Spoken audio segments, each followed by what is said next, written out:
so blissful to stand in front of the Supreme Personality of Godhead and chant His holy name. They have actually a wonderful way for everybody. I don't know if you've heard about this, the Square Foot Project for the Temple of Vedic Planetarium. That everyone can take part in building this, and say, I helped. For like $150, you can sponsor a square foot. So urge you, of course, you can sponsor more than 1 square foot too. But this way, everybody can contribute. Like when the Panchatattva came, in order to cast them with the different types of metal, devotees were taking off their golden bangles and earrings and chains and throwing them in and adding that metal toward the making of the deities. And so many of my god sisters were feeling so ecstatic that they, their little whatever it was, but they know that standing in front of them, part of their, they contributed to the existence of the Panchatattva. So in the same way, by this Square Foot campaign, we can contribute to the establishment of the Temple of the Vedic Planetarium, which is Srila Prabhupada's desire.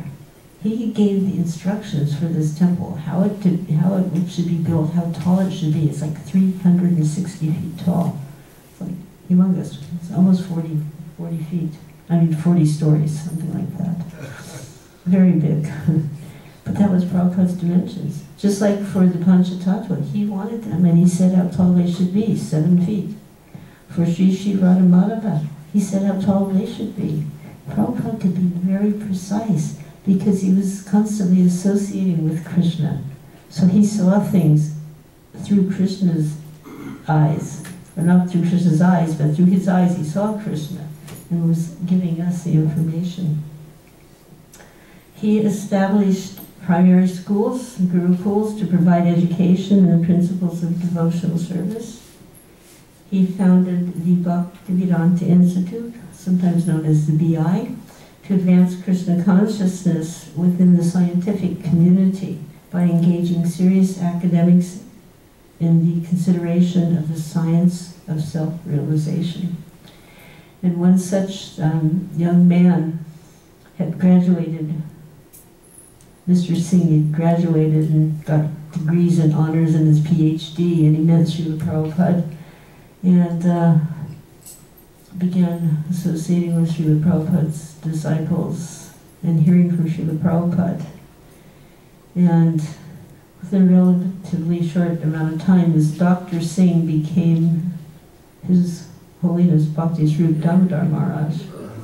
And he was the heart of the BI until his departure. But where in the outside world is there an establishment to study the soul and to convince these scientists of the urgent need to understand the existence of the soul in a scientific way? He set up farm communities to teach simple living and high thinking, emphasizing cow protection and dependence on God and nature. And he commissioned his artist disciples to produce and paint hundreds of illustrations of Krishna's pastimes and Lord Chaitanya's pastimes, which fill his books. He said that these pictures are windows to the spiritual world. And that was, under his direct guidance. He counseled disciples on complex managerial, in managing the society. He counseled the disciples on complex managerial, philosophical, and personal issues in more than 6,000 archived letters. This was pre-internet, so these letters are like handwritten or on a little manual typewriter. And there's 6,000 of them in the archives. Again, these are another source of great knowledge and the application of the philosophy, because quite often he's giving advice on how to live, how to behave in a Krishna conscious manner in line with the philosophy. He was the subject of over 30,000 archival photos. You can actually go on the internet, if you just put Srila Prabhupada images, just like it is so blissful, there are so many beautiful images of Srila Prabhupada. And there's more than 70 hours of documentary film footage. And I'll mention two, I mean they're on DVDs. One is Following Srila Prabhupada by Yadava. And this series, it is a chronological portrayal of Srila Prabhupada from the time he came, from 66 through his departure. So it is a good history of ISKCON and a good glimpse into Srila Prabhupada's life. And throughout the filming, there are devotees who were present during whatever situation is being presented, speaking about that time, so that you see not only Srila Prabhupada, and maybe it's a Rath Yatra festival or whatever, but then you hear from a devotee who is present. And the other one is by Siddhanta, and they're called Memories. And these are interviews with initiated disciples of Srila Prabhupada. So by listening to these disciples speak about their personal experiences with Srila Prabhupada, you gain a deep insight into Srila Prabhupada, the person. You know, in the books we get the philosophical aspect of Srila Prabhupada. But when you hear about his interaction with the devotees, then you get that very deep personal connection.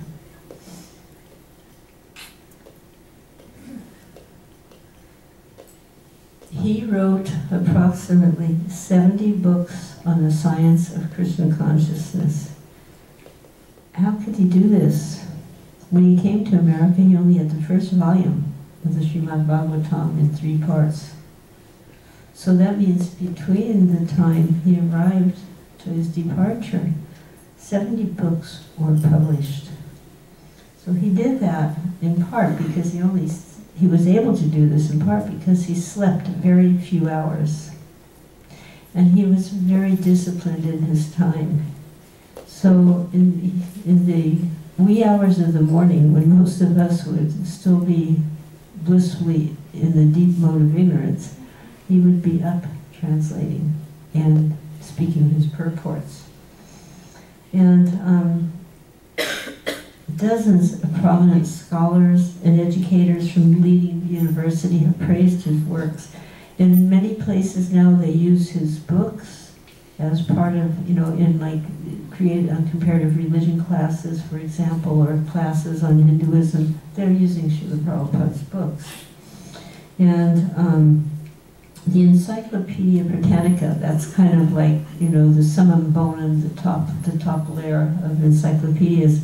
They proclaim that his voluminous translations from the original Sanskrit and his lucid commentaries have astounded literary and academic communities worldwide.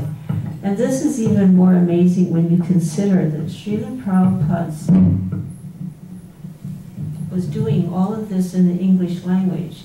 English was not his first language. Bengali followed by Hindi. And yet he presented all of his literary works in English and was receiving wide acclaim. He founded the BVT, Bhaktivedanta Trust, and that was specifically to produce his books. And by 1976, there were over 55 million pieces of literature that had been published in 20, this is including small booklets, Back to Godhead magazines, etc., in 25 languages and distributed in almost every country, making the BBT the world's largest publisher of Indian religious and philosophical texts. Now there is over 143 different languages represented. And last year, a very amazing thing happened was in China. Now, you may or may not know, China is very difficult. You cannot walk around dressed like this in China. Even the sannyasis, when they go to China, they have to put on normal street clothes. And you can't do Harinam on the street. You can't promote your books. The devotees, what they'll do, they'll have things in their apartments or in their homes. So the devotees come in their street clothes, and then they get there, and then they'll change into their devotional clothes, hold their program, and then go back to the street clothes when they go outside. Very difficult there. And the books, you have to be careful. But something amazing happened. There's an amazing devotee couple, disciples of Tamal Krishna. And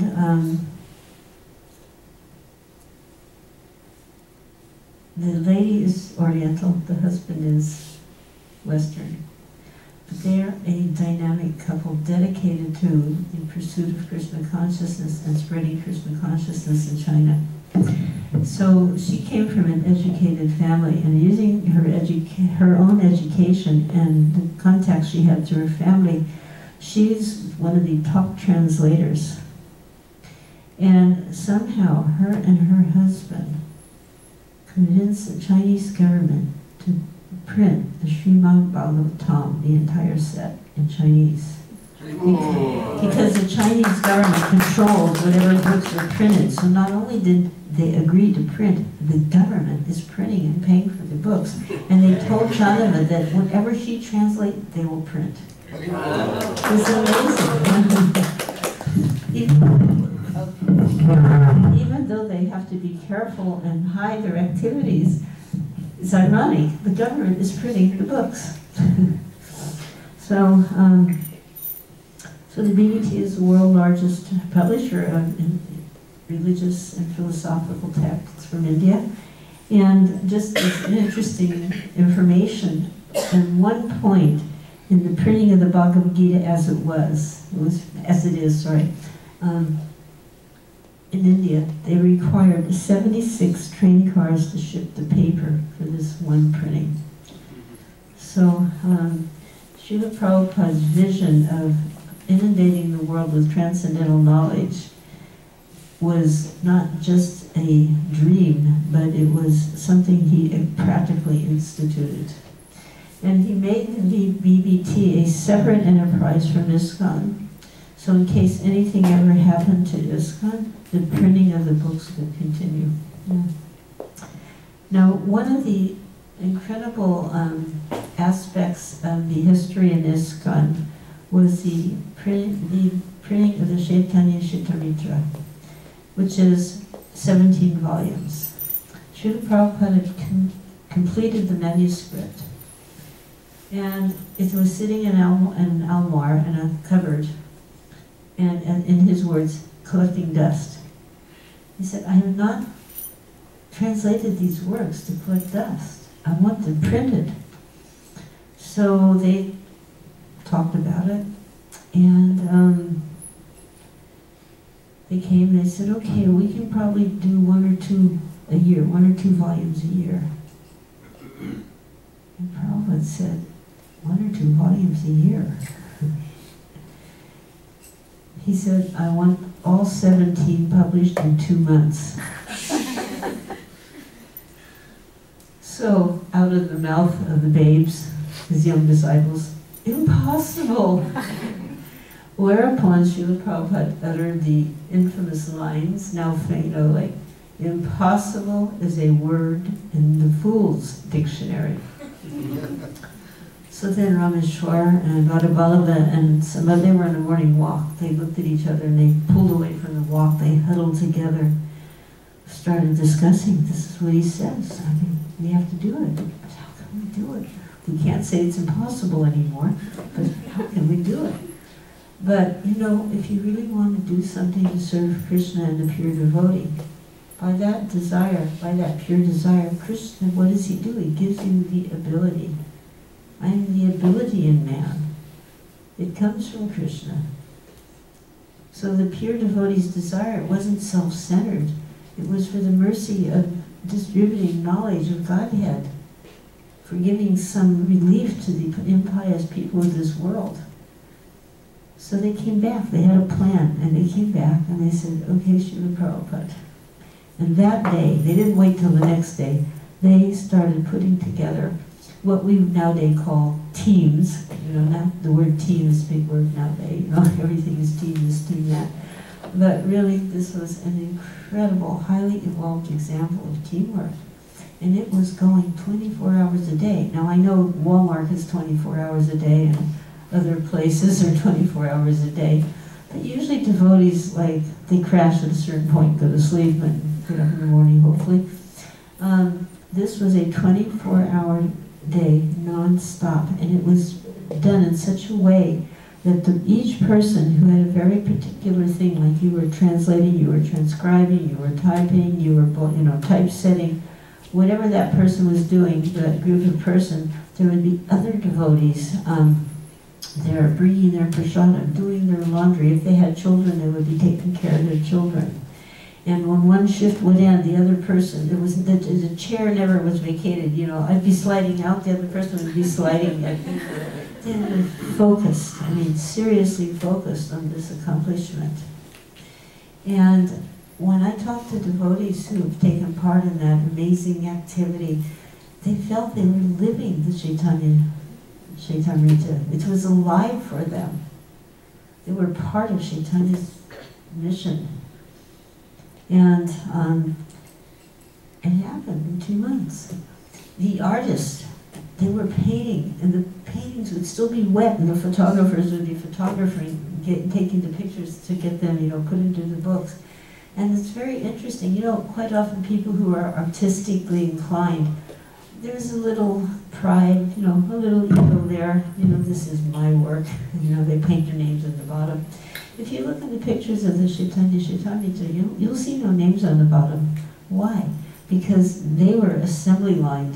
If you were good at painting landscapes, you painted all the landscapes. There would be a setup of the canvases, and you'd go from one to the next painting landscapes.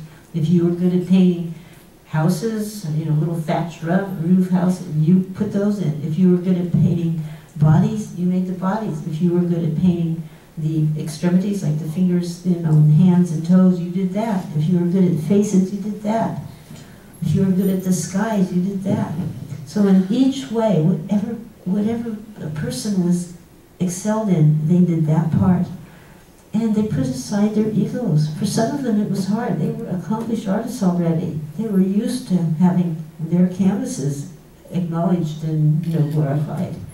But in order to satisfy the desire of the pure devotee and to assist him in his mission, their egos were just put on the shelf, and they agreed to just become part of the assembly. And therefore these incredible paintings were just coming out one after the other. Very profound. Srila Prabhupada, and just imagine how, you know, how inspired these devotees were to do this non-stop for 2 months. There was no like, let's take a break. What was a break? The word didn't exist in the minds and hearts of these devotees. And now we have this beautiful Chaitanya Chaitamrita. How many of you have read Chaitanya Chaitamrita?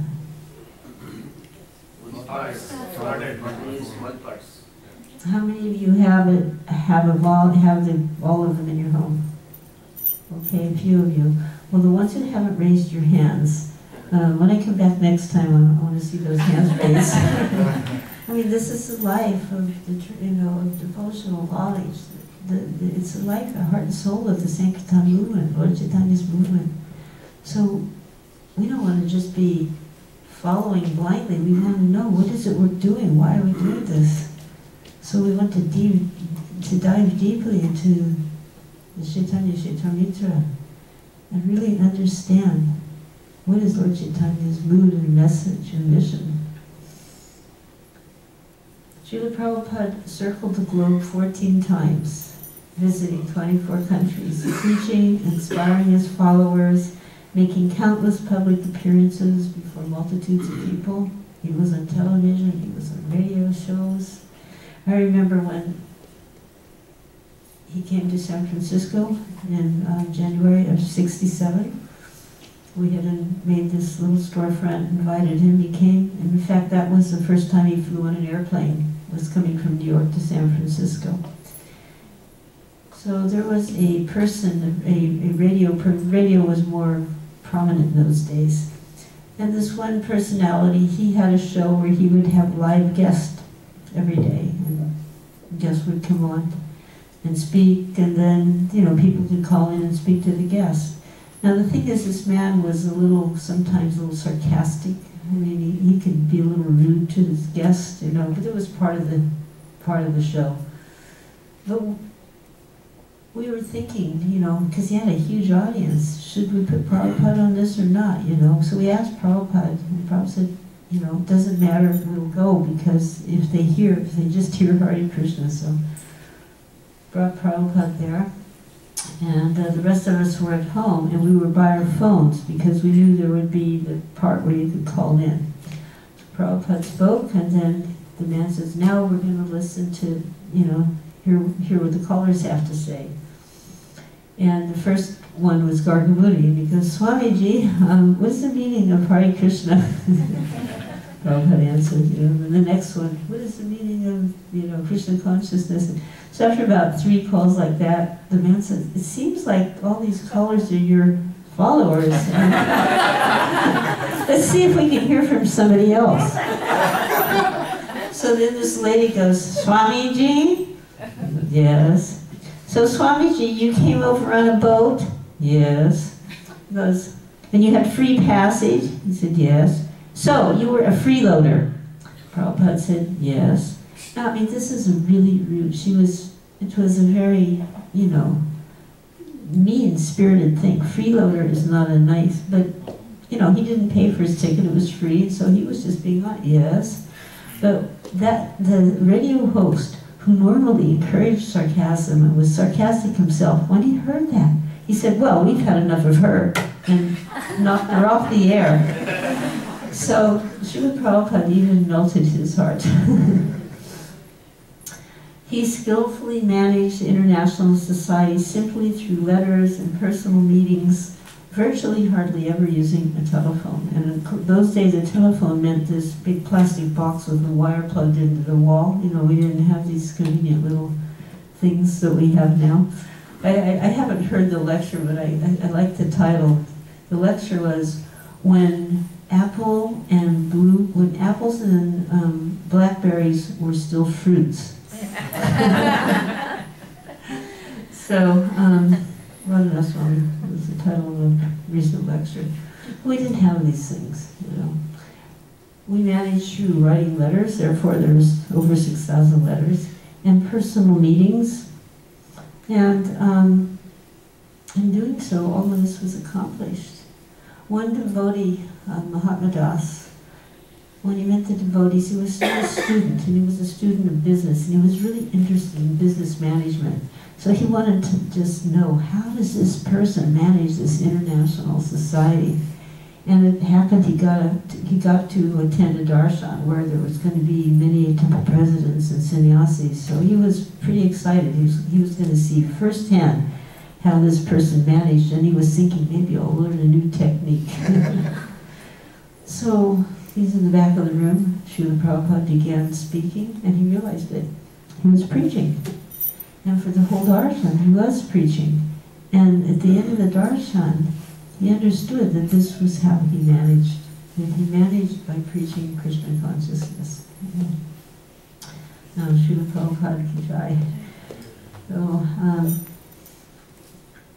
one thing, you know, that we can say the Srimad Bhagavatam, these beautiful Bhagavatam, we say the Bhagavat Purana, it's brilliant as the sun. It has risen just after the departure of Lord Krishna. Srila Prabhupada brought the Bhagavatam with him. This is the book he chose to translate first, and he brought with him when he came to America. And our morning routine is centered around rising early and attending Mangal Arati, chanting Japa, Guru Puja, and Srimad Bhagavatam class. So how important is this Srimad Bhagavatam in our lives? So, and that was established. You know, that importance was instilled by Srila Prabhupada. by practical example. How many of you are reading daily Srimad Bhagavatam? Good. Yeah. How many of you have Srimad Bhagavatam in your home or on your iPad? Yeah, good. So those who don't, please see someone in this room to correct that situation. You can also get a free download for your iPads or even on the computers. So this is like one of the upsides of our complicated lives is we can, in one thin little piece of plastic and glass, we can have the entire volumes of Srimad Bhagavatam and Chaitanya Charitamrita and Bhagavad Gita as it is, nectar of devotion, nectar of instruction, it's all there. So there's no way we can get around not reading these books, right? Srila Prabhupada, we say founder Acharya, So you've heard that, you've seen it printed on letterheads and other advertisements, etc. So how many of you have thought about, well, what is this founder Acharya? So we know in a simple version that Acharya means one who teaches by example, right? And then Srila Prabhupada explained that an Acharya is a transcendental professor of spiritual science. And he follows the Shastric rules of conduct as well as teaches them to others. And he's exemplary and ideal. He's an exemplary and ideal teacher. So how is he ideal? Because he knows the purport of the revealed scriptures and he behaves according to their injunctions and he teaches his students how to adopt these principles. And that he goes beyond theoretical knowledge. That's why I was pointing out, to listen to these tapes of the morning walks and the conversation tapes, read the letters, so that the knowledge, sometimes we're feeling this is theoretical. We can't quite figure out how we're going to manage to put this into our life or put it into action. So this is the duty of the Acharya. And in these mid-morning walks, in these letters, you will see a lot of that put into action. And another important aspect of the Acharya is that he strictly follows in the disciplic succession. Srila Prabhupada would often say, if I have done anything successful. Even the fact that he said if, this shows his deep humility, but if I have done anything successful, it is that I have strictly followed in the footsteps of my spiritual master, who is following in the footsteps, who is following in the footsteps. And I have not changed or added anything. At the same time, every Acharya has a specific means of propagating a spiritual movement. So the Acharya has to devise a means whereby people of diverse cultures and backgrounds can somehow or other come to Krishna consciousness. And I think we can all agree that Srila Prabhupada excelled at this particular point. That he considers the time, the candidacies, and the country. Just like I was thinking in Africa, I installed the deity of Radha and Krishna. And of course he was a black deity of Krishna, because this is how the people would, more better connect. So the devotees were told to go buy a wig for Krishna. And the only wigs they could find were like these afro hair, So finally they didn't, that's what they brought. And Krishna in Africa, I don't know if he does now, but at that point he had this kind of afro hair. And Prabhupada accepted that, and all the people were feeling so attracted to this beautiful form of Krishna that they could relate to. Right? So the details may vary, but the principles are fixed. And Prabhupada was very excellent in sticking to the principles, but allowing the details to make Krishna consciousness accessible to all peoples. What is the time frame? Like, it's not about continue as much as you need to. no, but just, I mean, We're okay. okay. So I wanted to speak just a little bit, but using Srila Prabhupada's words, about his books, because these books are so valuable.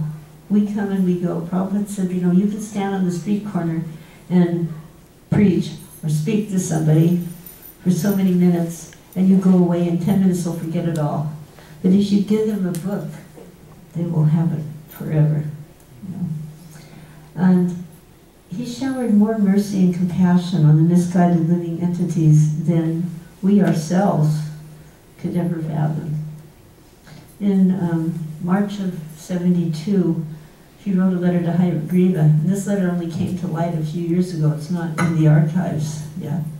So he wrote, I'm now translating nightly, and each day Shyam Sundar types the tape, and Prajumna is editing Sanskrit. So we'll be sending more and more material, because you say you can edit any amount we can supply. So I take that as a challenge.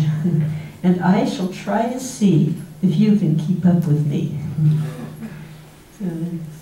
I mean, that was such a sweet exchange, you know. And then he said, yes, you're correct to say that it's all nectar. Everything in relation with Krishna or Lord Chaitanya is nectarian. And our literatures in our line of Vaishnavacharyas are so nice that there is no comparison anywhere in the world for them.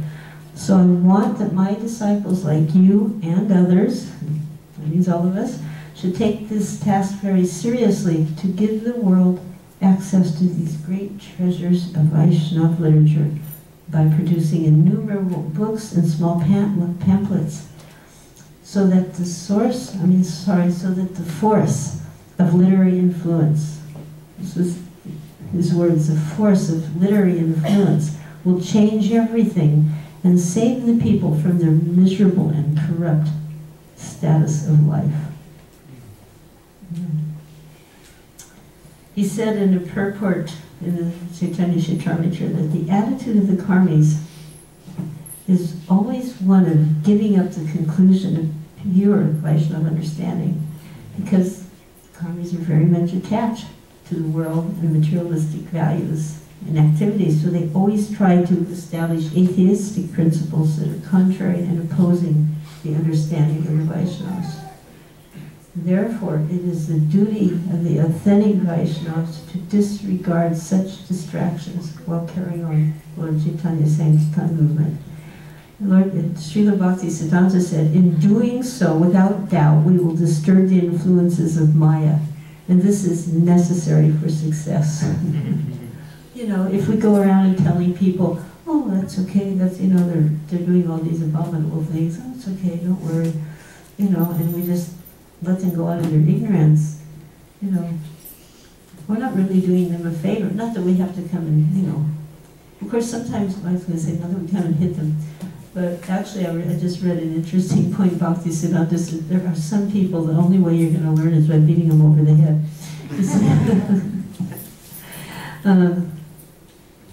But it's a duty to disregard the distractions, you know. We don't want to be caught up with social and political correctness. We want to be caught up in Krishna consciousness. That is our duty and our mission. And therefore we'll take into consideration time, place, circumstance, and the people, but not that we're going to give up our values and principles. So as Prabhupada, as I mentioned earlier, said, they're not going to come to you to agree. Our mission is to preach, to convince them. So, one time Srila Prabhupada wrote in his own handwriting to one of his young disciples, he said, to succeed you must have enthusiasm, determination, and patience. Each one of these three things must be anyone is missing, then the process is difficult. So these are some little keys you can think about: enthusiasm, determination, and patience. And this is the way to keep us on the path of Krishna consciousness. So,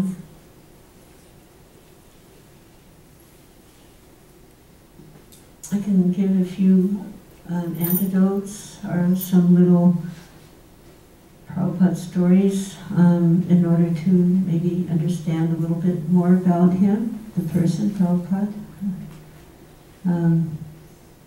Quite often in Krishna consciousness, we like to use that word mercy. And quite often what will happen, something difficult happens, and we'll say, oh, Krishna's mercy, you know. Isn't it? But how do we understand Krishna's mercy? One time, it was kind of an infamous incident that happened. Some young woman had made a charnarit water, and instead of sugar, she put in salt. So you all know what is charnarit. For those who don't know, because maybe Matt wouldn't know this, charnarit is the water that is used to bathe the deities, and it's very holy, very sanctified.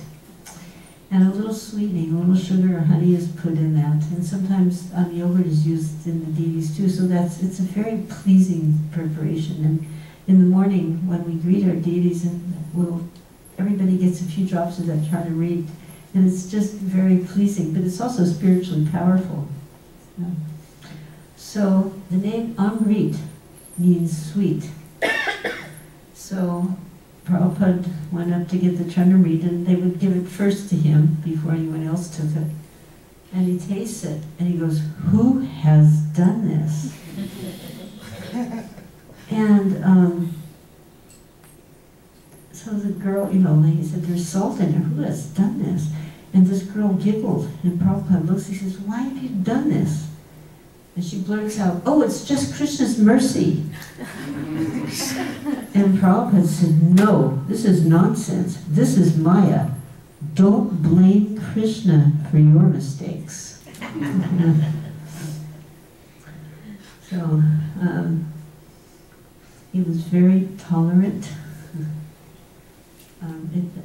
I don't think he could have survived and started this movement had he not been tolerant. Because we were so grossly ignorant. We just didn't know the basic things about human life. Okay, we had 2 feet, 2 hands, and, we looked like humans, but our activities were very uncultured. We came from the medieval Malati backgrounds, and, we had, many of us, been in the hippie kind of sampradaya, taking all kinds of nonsense, intoxications or whatever.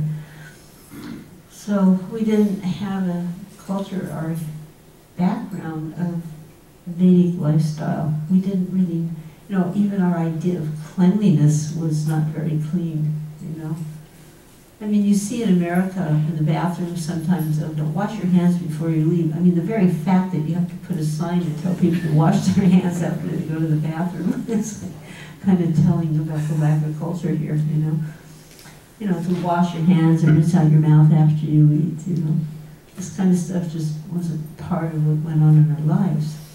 What to speak of chanting the holy names and studying and getting up early, getting up by 4 o'clock. So, on the first initiation in San Francisco, this tolerance was really tested in a few ways. Now, most of you know and have experienced a fire yajna, so you know that you build the fire and you put certain things on the fire, and toward the end you add the bananas and the chanting's going on. And if you're getting initiated, you give all respects to the spiritual master, you make your obeisances. But frankly, we didn't know any of this stuff. We knew there was going to be a fire. And I had been given the list of ingredients. And on the list it said 5 pounds of butter, and I looked at the fellow and I said, "Why 5 pounds of butter?" And he goes, You're going to put it in the fire. And I looked at him, I said, what a waste. Like there was no concept of yajna, you know, sacrifice wasn't there. Anyway, I got it, we did it, you know, but then the fruit. So this happened to be my initiation, and only a few persons who had come from New York City had seen an initiation before. The rest of us, this was a first-time experience. So there was the fire pit, and there was the fire, and on the cross from that fire was Srila Prabhupada. We had just gotten our kunti mala. In those days, the kunti mala didn't have a screw on it. It was tied on tightly. And it was considered as soon as we got this, you know, tied on, this was our dog collar. We became Swamiji's dogs. Very happily so, you know. And then we got a new name that we could, you know, a Sanskrit name that we couldn't even understand. You know. And then the mantras are going, Prabhupada starts, you know, adding the ghee to the fire's going, and we're just in this room, and pretty soon you couldn't even see through the fire to see Prabhupada. You know, there we were, we just had, you know, surrendered our lives, you know, we got a new name, we were, you know, choking with the smoke, and there was people in different corners of the room who were supposed to be chanting, but they had just learned the mantra, so, you know, the Hare Krishnas and Ramas were getting all mixed up. And they handed us a banana. So we didn't know what to do with it, so we peeled it. We started to peel it. Now the banana is to be offered to the fire, like, you know, it's an offering. But, so right away, no, it's okay, we put it on the fire. And then Srila Prabhupada was speaking, and at that time in particular, his accent was still strongly, it was a British, because he learned, you know, from Britishers, he learned so he had a British Bengali accent with a little bit of Scottish, because he went to the Scottish Church College. So there was that smoke, the fire, this, you know, the noise, and like, we heard him say, Bonum, Bonum. We didn't know what he's saying. We couldn't really see him because he's on the other side of the fire when there was all the smoke. But our newly initiated temple president, Hari Cohen had just become Hari Das, he decided he understood what he wanted us to do, and he thought he wanted us to get on our knees and blow on the fire. So that's what we did. And the fire kind of moved aside some of the smoke while we were blowing on it, and we could see Srila Prabhupada's face was pure astonishment. His eyes were just like saucers, you know. And then we kind of understood maybe this isn't what he was asking us to do. In fact, he was telling us to bow down.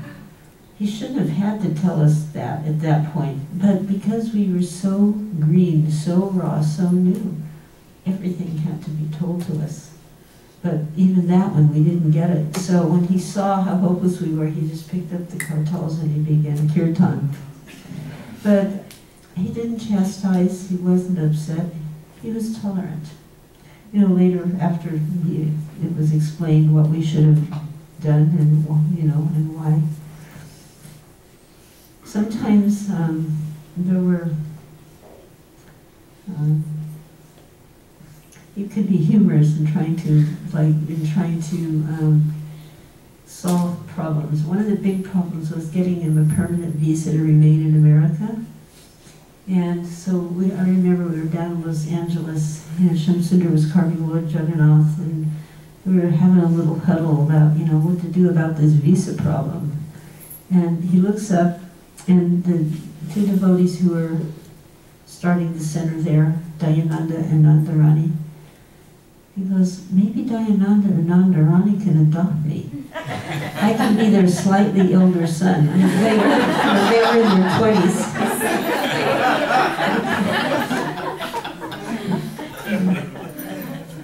Actually, out of compassion, he actually,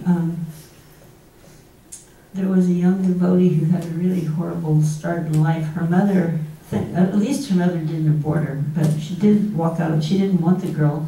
She didn't want the baby. So after she had the baby, she just walked out of the hospital and left the child there. So, I mean, not a great start in life. And then the mother was always like keeping her out of school and sending her out to shoplift things. So she had a very bad record at school, and she wasn't a happy kid, you know. And her brother had joined the temple, and through the brother she became exposed to Bhagavad Gita, the early edition. And she was attracted, and she came to the temple. And her brother went to Srila Prabhupada, and he said, Swamiji, you know, he explained a little bit about the girl's history. She was only 16. He said, is there something we can do to help her? And Prabhupada looks at me and my husband, and so like, I'm 21 years old, my husband's 24, and he goes, well, maybe Shamsundar and Malati can adopt her. No, and she's 16. So, you know, we didn't think anything of it. We just immediately said yes. The very next day I went down to the courthouse to see how, because it meant we had to get custody away from the mother. And in America, they're not so easy to, you know, release a child from custody of a parent. But we didn't let any of that deter us. We got a court date, we went to court. The judge listened to everything. And then there was a lady, she goes, well, this may be a little unusual. The girl's 16 and the parents are 22, 21 and 24, but I'm giving custody to them. And she just, you know. So we became her parents. And she was pretty excited because she thought, now, you know, I can stay all day at the temple. I won't have to go to school. And Prabhupada looks at me and goes, when he heard about it, he goes, so you must finish school.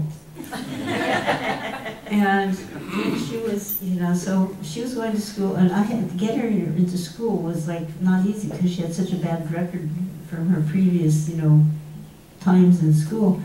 But there was a school 1 block from the temple, and I went there and wearing sari and tilak, and I went in because there weren't people, you know, there weren't some, like in America, you didn't see that too much. There were not very few Indians at that point, so it was a little unusual to see anybody in a sari with a speak of tilak. So I marched in there and I said, I had her school records. I said, I want to enroll this girl. And first of all, who are you? Well, I'm her mother. And he's like, then I showed him, you know, I showed the court order. Okay. He says, oh, but then he sees, you know, bad grades and, you know, so many absences. And I said, give her a chance, 1 chance. It'll be different this time. I promise you. So he said, all right, I'll give her 1 chance. So she was doing really good. She went to school, sorry, in Tilak. Her grades went from F to D up to B's and A's. But still, she wanted to be at the temple all day.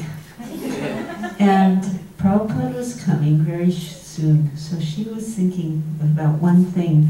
And she thought, if I tell this to Swamiji, for sure he's going to tell me not to go back to school. So when he came, it was a darshan, and he raises her hand, and she goes, you know, he asked her, how's school? And she goes, yes, I'm going to school. He goes, but the boys are bothering me. She was very beautiful. He goes, yeah, and Prabhupada says, oh? So she felt with her, yes, they're bothering, they want to come and see me after school. Prabhupada said, that is all right. He said, when they ask for your address, give them the temple address. And that way, when they come to see you, they'll see Krishna. Because Lord Jagannath was there. So Prabhupada was very compassionate, and he had a very broad-minded way of, you know, responding to situations. He was also very affectionate to this girl. So later on in the darshan, she was asking questions about Krishna consciousness, and suddenly Prabhupada said, just see this young girl, how eager she is for Krishna. And he turned to her and he goes, if you like, Krishna will kiss you.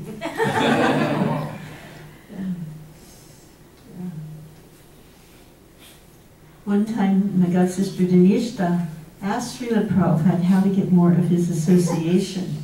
She was actually a big book distributor. But, so he was in San Francisco for a brief visit. She had had the opportunity to clean his room, and he came in somehow he came back a little early, so she was still in the room. So he asked her if she had any questions, and she said, how can we get more of your association? And Prabhupada said, just read Krishna book. Said, even I read the Krishna book.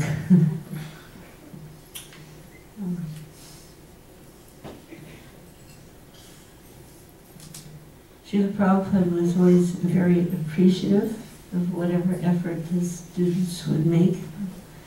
One time my daughter flew from Dallas, she was in the Gurukul in Dallas and I was in India. And so she was 5.5 years old. She flew from Dallas to Delhi, where I picked her up from the airport. And it happened that Srila Prabhupada was also there. And at the time we had this little tiny temple in Bengali market. And for some reason, nobody was at the temple, just Srila Prabhupada, and myself, my daughter, and I remember Mahendra, who was our cook, was there. So he called us in his little room, and he goes to my daughter, so now you're in Gurukul. Have you learned Sanskrit? And she said, yes. He goes, recite something. And then she recited the first shlok from the Bhagavatam. So Prabhupada was very pleased, and he goes, bring me. And he was pointing, he had this little white bag that he kept all his valuables in, his passport, etc. And he opened it up and he handed me 20 rupees. Now, 20 rupees nowadays is like, you know, nothing. But in those days, you know, you could buy a sari for 20 rupees. You could buy a lot of things for 20 rupees. So he hands it to me and he goes, buy her a new cloth.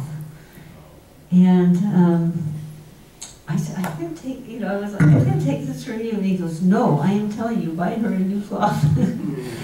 So then I went to Kannada Circus and I got this little red, it's like Rajasthani skirt and top with the little, you know, the mirror work in it.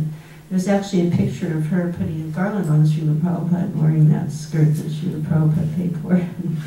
But Srila Prabhupada was appreciative. You know, he appreciated from the top, you know, his big sannyasis and temple presidents to the small children. They always showered appreciation and affection. And our lives were actually molded by this affection and appreciation. He was also grateful, very grateful. One time, it was in early '68, the Back to Godhead magazines in those days were just like this, pieces of paper with, you know, a blue cover, and we hand staple them together and then go out in the street and sell and distribute them. And a lot of the devotees at Prabhupada